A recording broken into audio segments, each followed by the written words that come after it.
Les modifications qui ont été faites aussi, c'est au niveau du renfort. Donc toute la partie basse du moteur a été renforcée par ce sabot qui protège donc le filtre à huile, les tubes d'échappement et le carter moteur. C'est quand même des motos qui sont assez basses, donc il fallait quand même bien protéger cette partie pour les cailloux. Donc on arrive sur la partie du freinage, la pédale de frein est articulée.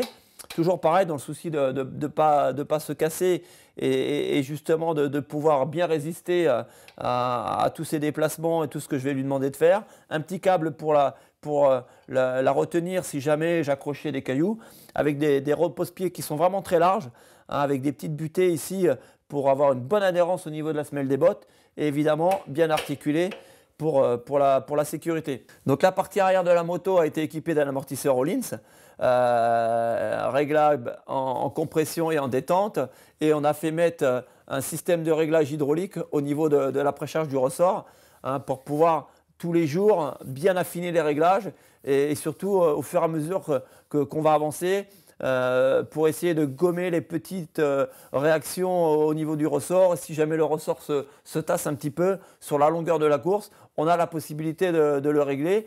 Et Öhlins a mis une butée aussi hydraulique dedans, anti-talonnage, hein, pour prévoir les gros chocs sur la piste. Voilà, je dirais que là, ça a été le gros travail de la moto au niveau des suspensions, au niveau de l'arrière et de la fourche. Alors, tout l'avant de la moto a été renforcé pour qu'on puisse apporter tous les éléments de navigation avec un système qu'on appelle l'araignée, hein, qui est fixé au cadre. Et puis on a fait aussi des phares complètement différents qui vont être quand même beaucoup plus légers, parce que c'est vrai que le globe de phare d'origine est quand même assez lourd. Et donc par rapport au poids qu'on a apporté sur la moto, il fallait trouver une solution pour alléger l'avant. Donc Christian a travaillé sur les phares, a trouvé des phares vraiment légers. Je crois c'est 300 grammes un phare, donc ce qui fait qu'on a quand même l'avant qui a été allégé au niveau des phares, et ce qui vient compenser vraiment le surplus de poids de tous les instruments de navigation. Donc finalement l'avant n'est pas beaucoup plus lourd que l'origine, même si on s'aperçoit qu'ici il est quand même imposant, mais malgré tout il est quand même assez léger.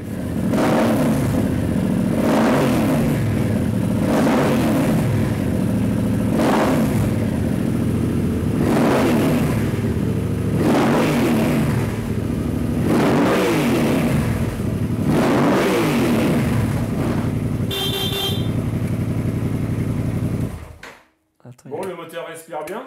Le moteur respire bien, ça a un bruit magique, hein, ça vibre, c'est incroyable. Ah, c'est génial. Tu as assez de puissance, tu penses Ah bah j'ai trop de puissance en fait. Voilà, en fait, je crois que la difficulté aussi, c'est de pouvoir rouler quand même assez tranquille, parce que c'est des motos qui sont vraiment puissantes. Et si on veut, comment dire, exploiter toute la puissance toute la journée, je pense qu'au niveau des pneumatiques, ça aurait vraiment du mal à tenir. Donc c'est aussi un paramètre qu'il va falloir tenir compte, c'est-à-dire bien penser que c'est des motos qui sont très puissantes, bien penser aux pneumatiques pour emmener tout cet ensemble dans la longueur. Au niveau des chambres à air, alors j'ai mis des chambres à air renforcées, puisqu'effectivement on n'a pas pu mettre des pneus tubeless, puisque les jantes ne le permettaient pas sur des jantes comme ça renforcées en off-road. Donc j'ai mis des chambres à air renforcées, et je pense que aussi le souci pour moi numéro 1, ça va être de faire attention de ne pas crever. Et c'est aussi pour ça qu'on a choisi de pouvoir mettre à chaque fois à l'avant et à l'arrière de la chambre à air renforcée, pour essayer de limiter au maximum la crevaison.